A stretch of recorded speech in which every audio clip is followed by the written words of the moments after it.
Black young man helps white elderly lady cross the street. What she gives him in return is astonishing. Follow us in this eventful journey of Jamal Edwards. The city awakens with a roar. Streams of people flood the sidewalks, their footsteps creating a chaotic rhythm against the concrete. Cars honk impatiently, stuck in gridlock. The air thrums with urgency. Another weekday morning in full swing. Jamal Edwards steps out of his apartment building, squinting against the harsh sunlight. He smooths down his crisp white shirt, adjusting the knot of his navy blue tie. The fabric feels strange against his skin, a far cry from his usual t-shirts and hoodies. But today isn't usual. Today could change everything. He glances back through the open doorway. His mother, Angela, rushes around their small kitchen, gulping down coffee between bites of toast. Her nurse's scrubs are wrinkled from too many washes. "You got this, baby," she calls out, flashing a tired smile. "Show 'em what you're made of." Jamal nods, swallowing the lump in his throat. "Thanks, Ma. Don't work too hard today, all right?" Angela waves him off with a chuckle. "You know me. Now get going before you're late." The door clicks shut behind him, and Jamal takes a deep breath. The weight of expectation settles on his shoulders like a physical thing. He starts walking, his polished shoes tapping out a steady beat. The neighborhood unfolds around him, a patchwork of old and new. Weathered brownstones stand shoulder to shoulder with sleek modern apartments. A bodega owner sweeps his storefront, nodding at Jamal as he passes. Across the street, a group of kids in pristine uniforms wait for the school bus, their chatter rising above the traffic noise. Jamal's eyes linger on a boarded-up building, its windows dark and empty. A faded, for lease, sign hangs crookedly in the doorway. He remembers when it was Mr. Johnson's barbershop, a neighborhood fixture for decades. Now it's just another casualty of rising rents and changing times.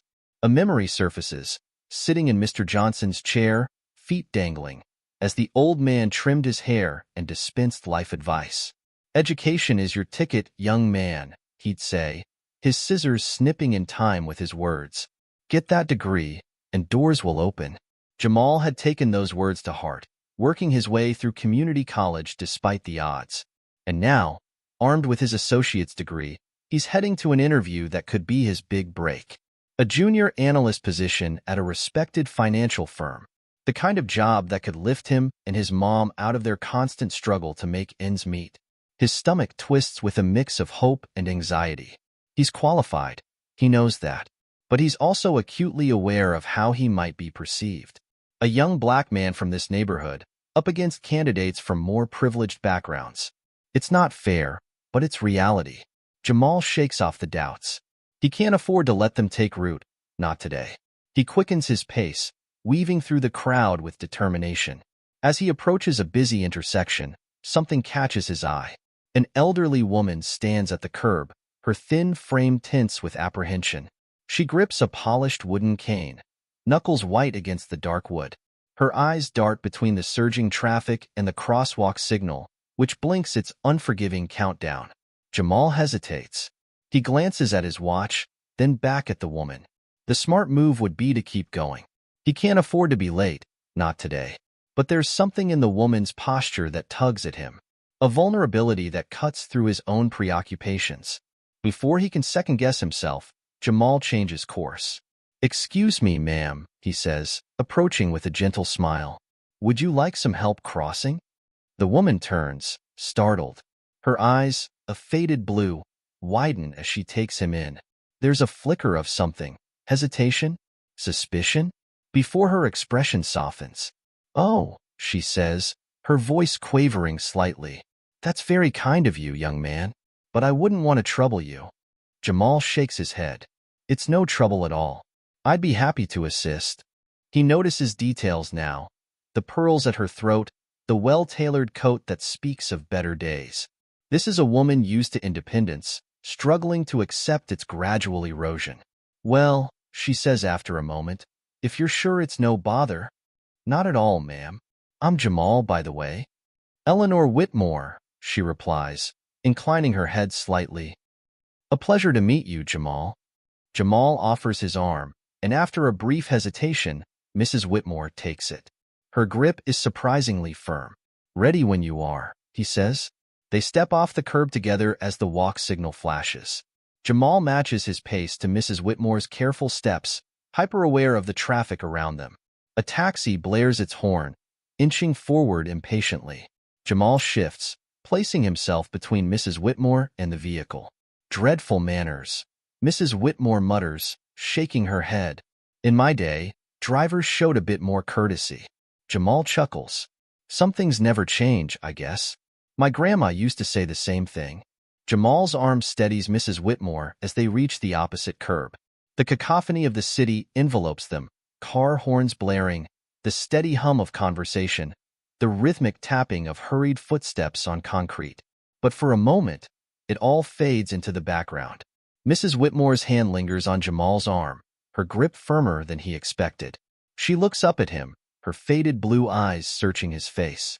There's a flicker of something in her expression, gratitude, certainly, but also a hint of surprise, as if she's seeing something she didn't expect. Thank you, young man," she says, her voice wavering slightly. "That was very kind of you." Jamal nods, offering a small smile. "Happy to help, ma'am." He expects her to let go, to continue on her way, but she doesn't. Instead, her grip tightens almost imperceptibly, as if she's reluctant to break this unexpected connection.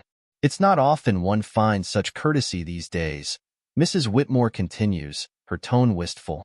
"Especially in this city. Everyone's always in such a rush." Jamal glances at his watch, acutely aware of his own ticking clock. But something in the old woman's demeanor keeps him rooted to the spot. There's a loneliness there, barely concealed beneath her polished exterior. "Well," he says, choosing his words carefully, "sometimes we all need a little help, right? My mom always says what goes around comes around." Mrs. Whitmore's eyes light up at this. "Your mother sounds like a wise woman. You were raised well." A pang of guilt hits Jamal. Here he is, worrying about being late, while this elderly woman is clearly starved for simple human interaction. He takes a breath, pushing aside his anxiety about the interview for a moment. "She did her best," he says, allowing a note of pride to creep into his voice. "Single mom, working as a nurse. Taught me the value of hard work and looking out for others." Mrs. Whitmore nods approvingly. "Admirable. And what about you? Where are you off to in such a hurry this morning?"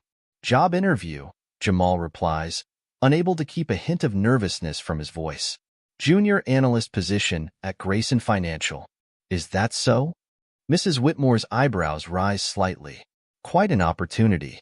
There's something in her tone, not quite approval, not quite skepticism, that makes Jamal want to explain further. "Yeah, well, we'll see," he says, shrugging. "Just got my associates in business administration. Figured it was time to put it to use, you know?" Mrs. Whitmore studies him for a long moment, her expression unreadable. Then, seemingly coming to a decision, she begins rummaging in her handbag. "Now, let me just—" "Oh, no, that's not necessary," Jamal says quickly, realizing she might be looking for money. The last thing he wants is to be paid for a simple act of kindness. Mrs. Whitmore looks up, a hint of amusement in her expression. "I wasn't going to offer you money, young man, although your refusal speaks well of you." She pulls out a small, elegant business card and holds it out to him. "Here, if you ever need anything, advice, a reference, whatever it might be, please don't hesitate to call." Jamal takes the card, a little dazed. The paper is thick, expensive. Embossed letters spell out Eleanor Whitmore, along with a phone number. Thank you," he manages, surprised by the gesture. "That's incredibly kind of you." Mrs. Whitmore waves off his thanks. "Kindness should be rewarded with kindness. Now, you'd best be on your way. Wouldn't want you to be late on my account." Jamal nods, suddenly remembering the ticking clock. "Right. Thank you again, Mrs. Whitmore. Take care." He sets off at a brisk pace, slipping the card into his pocket. The encounter has left him feeling strangely buoyant, as if he's passed some sort of test he didn't know he was taking. As Jamal's tall figure disappears into the crowd, Mrs. Whitmore remains rooted to the spot, her eyes following him until he's out of sight. A wistful smile plays on her lips, tinged with a hint of sadness. The city bustles around her, a stark contrast to the stillness she feels within. How long has it been since she's had a genuine interaction like this? The young man's kindness, his willingness to help a stranger. It stirs something in her, a memory of a time when the world felt less cold, less impersonal. She thinks of her own children, scattered across the country, too busy with their own lives to visit more than once or twice a year. Of her late husband, whose absence still aches like a phantom limb. Of the business she built and then let go, believing her time for purpose and meaning had passed. But that young man, Jamal, his energy, his potential, it reminds her of herself at that age, hungry for opportunity, eager to prove herself. And yet, there was something more there. A kindness, a depth that she doesn't often see anymore. Mrs. Whitmore sighs, finally turning to continue her walk. The city feels different somehow, less intimidating. She finds herself hoping that Jamal's interview goes well, that the world will be kind to him. And she wonders, not for the first time, if perhaps she's not quite finished with the world of business after all. Meanwhile, Jamal power walks through the crowded streets, his mind racing. The weight of Mrs. Whitmore's business card seems to burn in his pocket, a tangible reminder of the unexpected encounter. But as he approaches the towering glass and steel structure that houses Grayson Financial, his focus shifts. The building looms over him, its reflective surface throwing back a distorted image of the bustling city. Jamal takes a deep breath, squaring his shoulders. This is it. The opportunity he's been working towards, the chance to start building a better life for himself and his mom. He pushes through the revolving doors, entering a lobby that seems to swallow sound. The click of expensive shoes on marble echoes around him. Men and women in tailored suits hurry past, their faces set in expressions of determined purpose. For a moment, doubt creeps in. Jamal feels acutely out of place, hyper-aware of his second-hand suit and the neighborhood he left behind this morning. But he pushes the feeling aside. He's earned his place here, same as anyone else. He approaches the reception desk, where a polished young woman greets him with a practiced smile. "Good morning," Jamal says, keeping his voice steady. "I'm here for an interview with Mr. Grayson." Jamal Edwards. The receptionist taps at her computer, then nods. "Of course, Mr. Edwards. Please take the elevator to the 14th floor. Someone will meet you there." Jamal thanks her and heads for the bank of elevators. As he waits, he catches his reflection in the polished doors. The face that looks back at him is composed, professional, ready.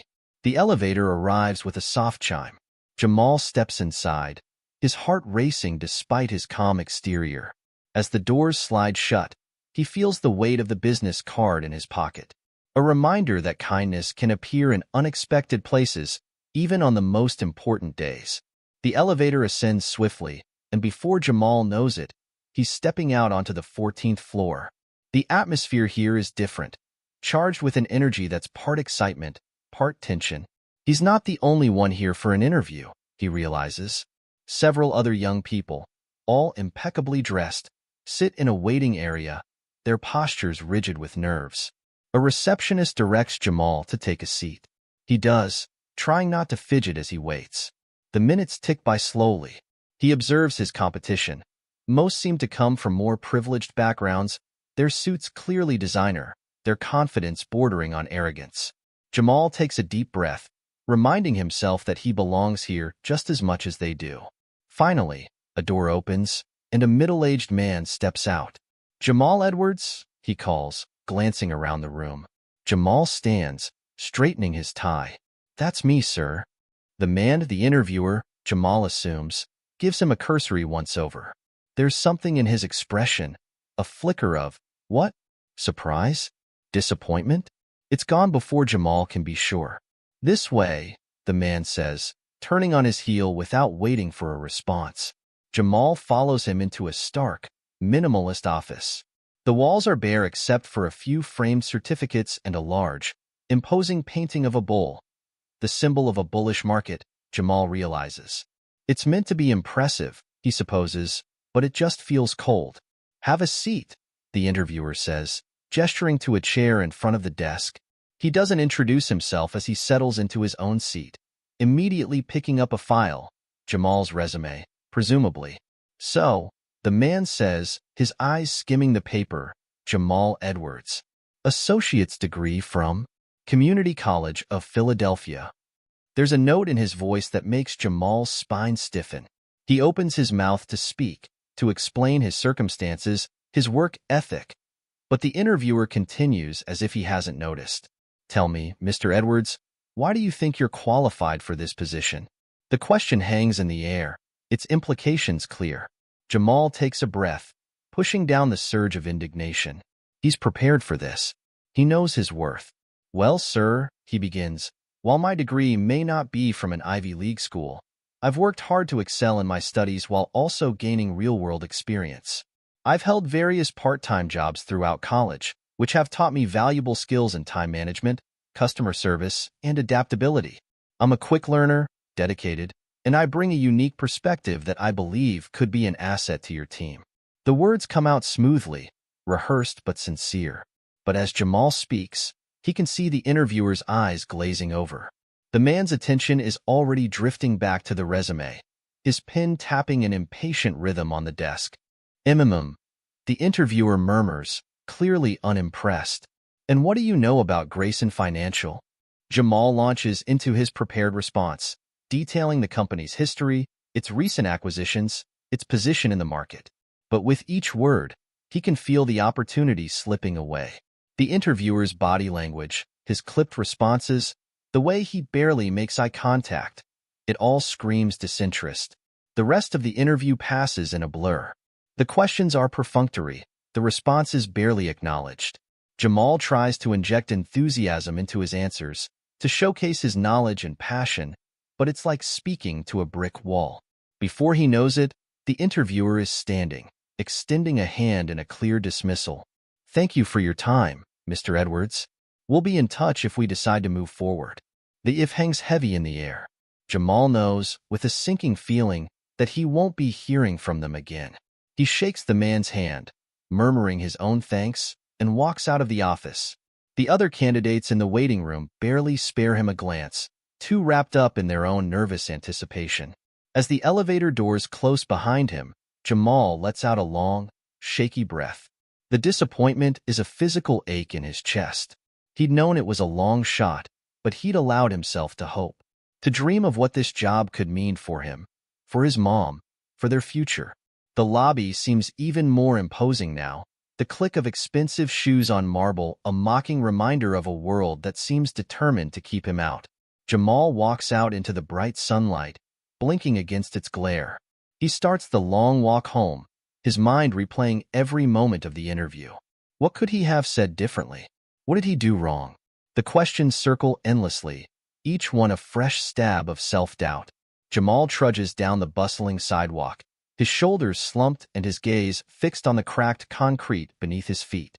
The cacophony of car horns and chattering pedestrians fades into the background as he replays the disastrous interview in his mind. A delivery guy on a bike whizzes past, nearly clipping Jamal's elbow. He jerks back, his heart racing, and takes a deep breath. "Come on, man," he mutters to himself. "You can't give up. Mom's counting on you." The thought of his mother, Angela, working another double shift at the hospital, sends a pang through his chest. She'd been so proud when he told her about the interview, her tired eyes lighting up with hope. What would he tell her now? Jamal shoves his hands into his pockets, his fingers brushing against something smooth and rigid. Confused, he pulls out a small, elegant business card. Mrs. Eleanor Whitmore, it reads in flowing script, followed by a phone number. He stops walking, staring at the card as the memory of the morning's encounter floods back. The frail old woman, her trembling hands gripping her cane as she peered anxiously at the busy street. The warmth of her gratitude when he'd helped her cross safely. "If you ever need anything, young man," she'd said, pressing the card into his hand, "don't hesitate to call." Jamal's thumb traces the embossed lettering as he considers his options. What could Mrs. Whitmore possibly do for him? She was just a kind old lady he'd helped on a whim. And yet, what did he have to lose? He glances at his watch, grimacing at the time. His mom won't be home for hours, and the thought of sitting alone in their empty apartment, dwelling on his failure, makes his stomach churn.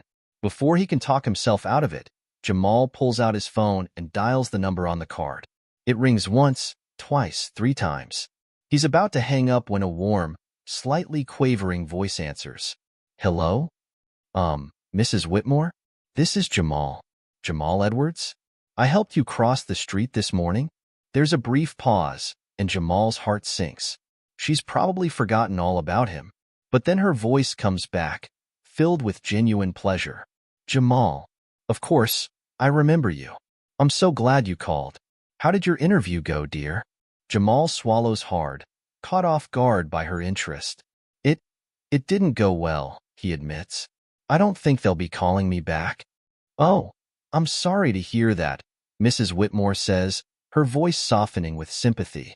You know, I was hoping we might have a chance to talk more. Would you like to come over? I have something I'd like to discuss with you. Jamal blinks, surprised by the invitation. Are you sure? I don't want to impose. Nonsense, Mrs. Whitmore says firmly. I wouldn't have given you my card if I didn't mean it. Do you have a pen? I'll give you my address. 20 minutes later, Jamal stands before an imposing brownstone in one of the city's more affluent neighborhoods. The house is grand, with ornate stonework and tall windows, but there's a slight air of neglect about it. The small front garden is overgrown, and a shutter on one of the upper windows hangs crookedly. Jamal hesitates, suddenly feeling out of place in his slightly wrinkled interview suit. He's about to turn around when the front door swings open, revealing Mrs. Whitmore. She's dressed more casually now, in a soft cardigan and slacks, but her white hair is still perfectly coiffed. Her face lights up when she sees him. Jamal. Come in, come in. I'm so glad you could make it. Jamal follows her into a spacious foyer, his eyes widening at the crystal chandelier overhead and the plush carpets beneath his feet. Mrs. Whitmore leads him through to a cozy living room, gesturing for him to take a seat on a floral-patterned sofa. Would you like some tea? She asks, already moving towards a silver tea service on a side table. Yes, please, Jamal says, his mouth suddenly dry. Thank you, Mrs. Whitmore. Oh, call me Eleanor, dear, she says, pouring tea into delicate china cups. Mrs. Whitmore makes me feel so old. Jamal accepts the cup she offers him, careful not to let his nervousness show in his grip. Thank you, Eleanor. Eleanor settles into an armchair across from him, her keen eyes studying his face. Now then, she says, why don't you tell me a bit about yourself, Jamal? About your life, your family, your dreams? Jamal takes a sip of tea, buying himself a moment to gather his thoughts. Then, hesitantly at first but with growing confidence, he begins to talk. He tells her about growing up in a tough neighborhood, about losing his father when he was 12, and watching his mother work herself to the bone to keep them afloat. He talks about his determination to make something of himself, to build a better life for his mom, and to make a difference in his community. I want to prove that it's possible, you know? Jamal says, his voice thick with emotion, that someone like me can make it, can do something good in the world. But it feels like every door is closed before I even get a chance to knock. Eleanor listens intently, her expression softening as Jamal speaks. When he finishes, she sets her teacup down with a gentle clink. Thank you for sharing that with me, Jamal, she says quietly. I can see how much you've overcome, and how hard you're willing to work for your dreams. It reminds me of myself, many years ago. Jamal looks at her curiously, and Eleanor's eyes take on a faraway look. I wasn't always the old lady you see before you, she says with a wry smile. Once upon a time, I was a young woman with big dreams and a chip on my shoulder. I built a successful business from the ground up, fighting tooth and nail for every opportunity. She pauses, a shadow passing over her face. But after my husband passed away, I found I didn't have the heart for it anymore. I sold most of the business and retired. These past few years, I've been adrift, I suppose you could say. Jamal leans forward, captivated by her story. What kind of business was it? Import and export, primarily, Eleanor says. We specialized in ethically sourced textiles and handicrafts from artisans around the world. It was challenging work, but deeply rewarding. She fixes Jamal with a penetrating gaze. Which brings me to why I asked you here today. Jamal, I've been looking for someone trustworthy and hardworking to help me revive a small part of my old business. When you helped me this morning, something just clicked. I had a feeling about you, and our conversation today has only confirmed it. Jamal's heart begins to race. What are you saying, Mrs. Whittam, Eleanor? Eleanor leans forward, her eyes bright with purpose. I'm offering you a job, Jamal, as my personal assistant, to start with. But if things go well, I see no reason why you couldn't become a full partner in the business. Jamal's mouth drops open. He stares at Eleanor, certain he must have misheard. What? But you barely know me. Why would you? Because I'm a good judge of character, Eleanor says firmly. And because I believe in rewarding kindness and hard work. You didn't have to help me this morning, but you did. You put aside your own pressing concerns to assist a stranger. That speaks volumes about your character, Jamal. She holds up a hand as Jamal begins to protest. This isn't charity, mind you. I expect you to work hard and learn quickly. The business world can be cutthroat, and you'll need to be sharp to succeed. But I think you have what it takes, and I'm willing to bet on you. Jamal's mind whirls, trying to process this unexpected turn of events. I don't know what to say, he manages finally. Eleanor's expression softens. You don't have to decide right now. Take some time to think it over, discuss it with your mother. But know that this offer comes from a place of genuine belief in your potential, Jamal. I think we could do great things together. Jamal nods slowly, a spark of hope igniting in his chest. Thank you, Eleanor. It's more than I ever could have imagined. I promise I'll give it serious thought. That's all I ask, Eleanor says with a warm smile. She glances at the ornate clock on the mantelpiece. Oh my, look at the time. Your mother will be wondering where you are. As if on cue, Jamal's phone buzzes with a text from his mom, asking how the interview went. He looks up at Eleanor, a lump forming in his throat. Go on, she says gently. Go home and talk to your mother. You know where to find me when you've made your decision. Jamal stands, shaking Eleanor's hand with both of his. Thank you, he says again, infusing the words with all the gratitude he can muster. For everything. As he walks home, his steps are lighter, his head held high. The city around him seems different somehow, full of possibility where before there had only been obstacles. For the first time in a long while, Jamal allows himself to hope, to dream of a future limited only by his own determination and hard work. He thinks of his mother, imagining the look on her face when he tells her about Eleanor's offer. He thinks of the people in his community he might be able to help if he succeeds. And he thinks of the kind old woman who saw something in him that others had overlooked, who was willing to take a chance on a stranger. Jamal's hand closes around the business card in his pocket, and he smiles. Whatever happens next, he knows his life has changed irrevocably. All because he'd chosen kindness on a busy morning, never imagining where that simple act would lead. As he rounds the corner to his street, Jamal makes a silent promise to himself and to Eleanor. He will work harder than he's ever worked before.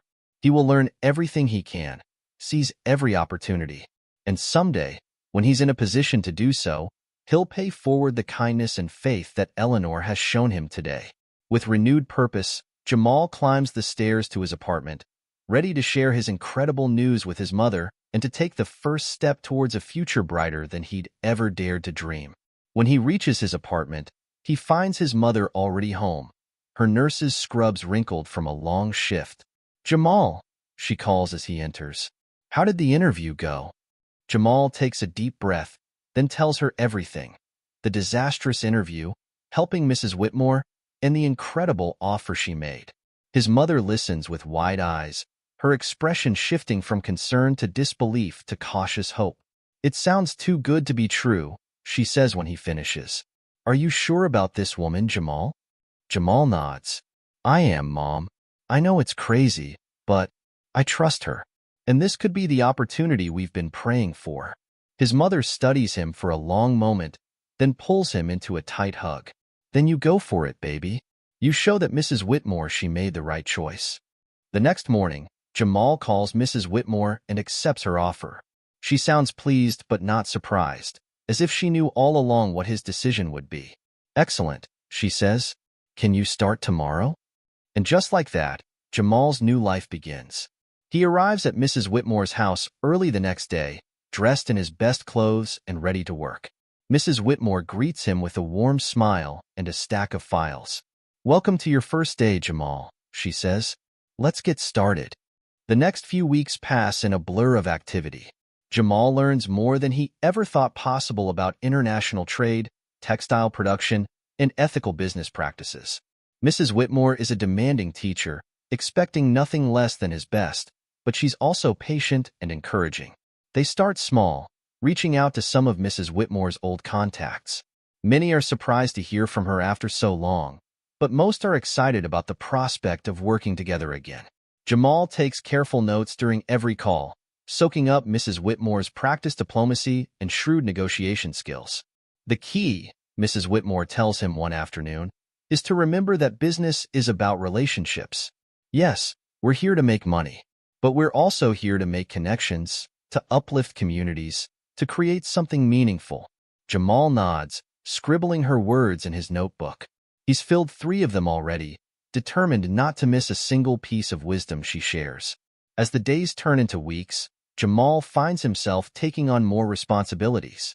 He starts handling some of the correspondence on his own, drafting emails for Mrs. Whitmore's approval. He researches new potential partners, presenting his findings to her with growing confidence. There are challenges, of course. Some of Mrs. Whitmore's old contacts have moved on or gone out of business. The industry has changed in the years since she stepped away, with new regulations and technologies to navigate.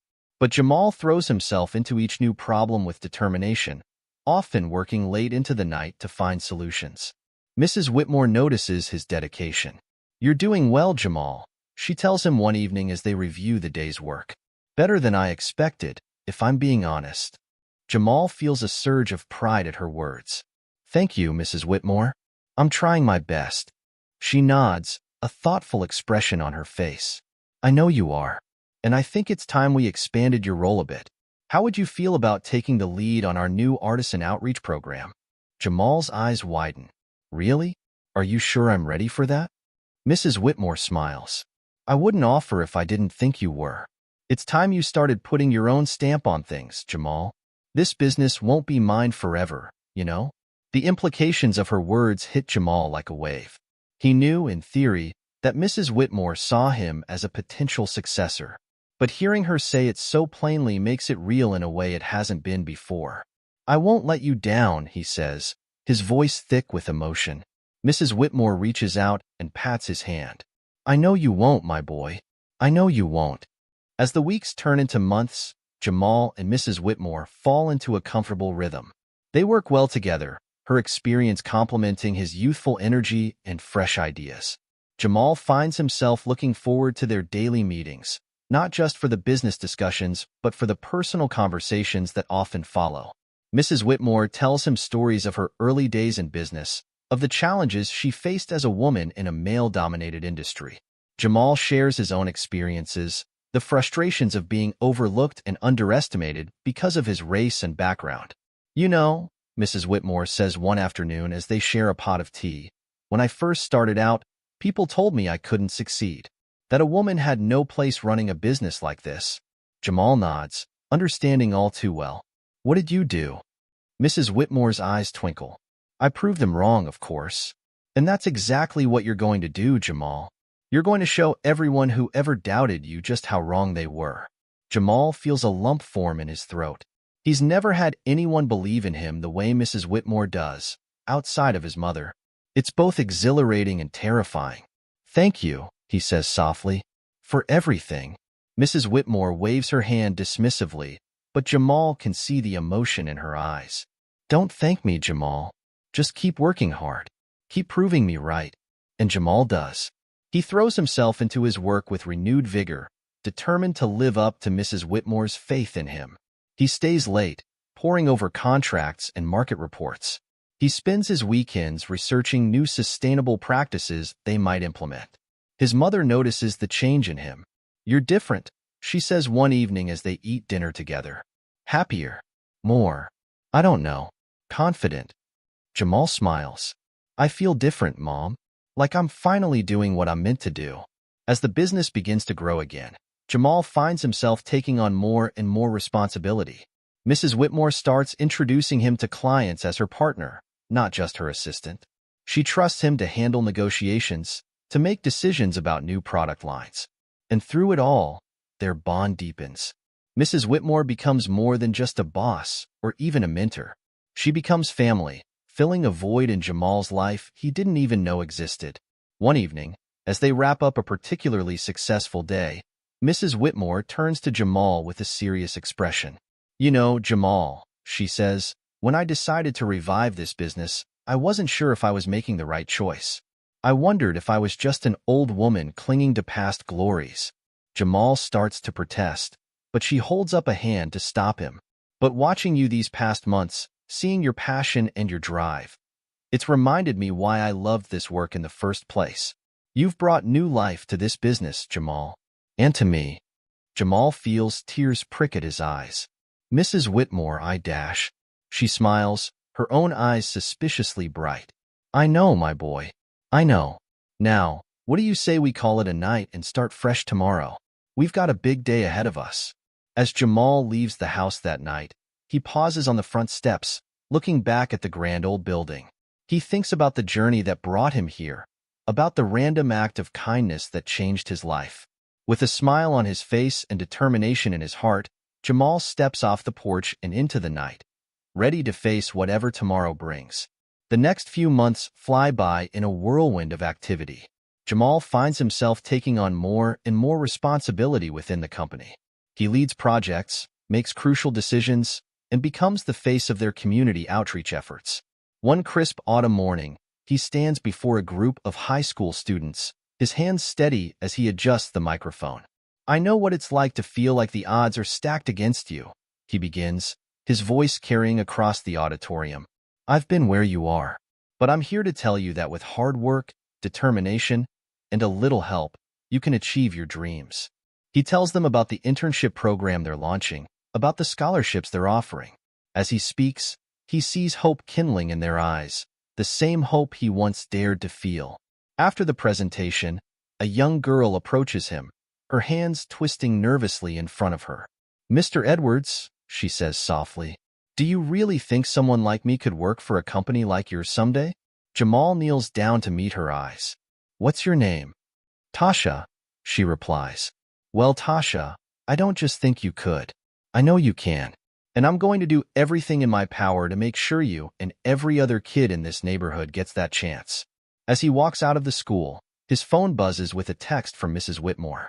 "Proud of you." It reads simply. Jamal smiles, feeling a lump form in his throat. Back at the office, he finds Mrs. Whitmore waiting for him, a stack of papers on her desk. "Jamal," she says, her voice serious, "I think it's time we made our partnership official." His eyes widen. "Mrs. Whitmore, She holds up a hand, silencing him. "You've more than proven yourself, my dear. This company wouldn't be where it is today without you. It's time you had the title to match your contributions."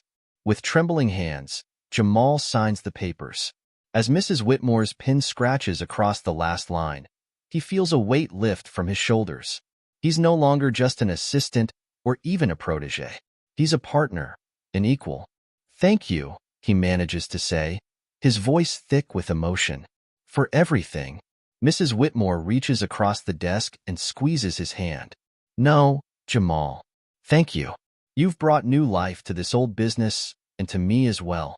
In the months that follow, the business continues to thrive under their joint leadership. Jamal's community initiatives pay off, not just in goodwill but in tangible results. They hire talented local workers who bring fresh perspectives and energy to the company. Their support of community events raises their profile and attracts new clients who appreciate their commitment to social responsibility. A few weeks later, Jamal stands before the board of directors, presenting his latest idea. "I propose we establish a scholarship fund," he says, his voice confident, "in Mrs. Whitmore's name, to help young people from underprivileged backgrounds pursue their dreams." He glances at Mrs. Whitmore, seeing tears glistening in her eyes. The board members nod approvingly, and Jamal feels a surge of pride. This is why he does what he does, not just for himself, but for others who need a helping hand. After the meeting, Mrs. Whitmore pulls him aside. A scholarship fund? In my name?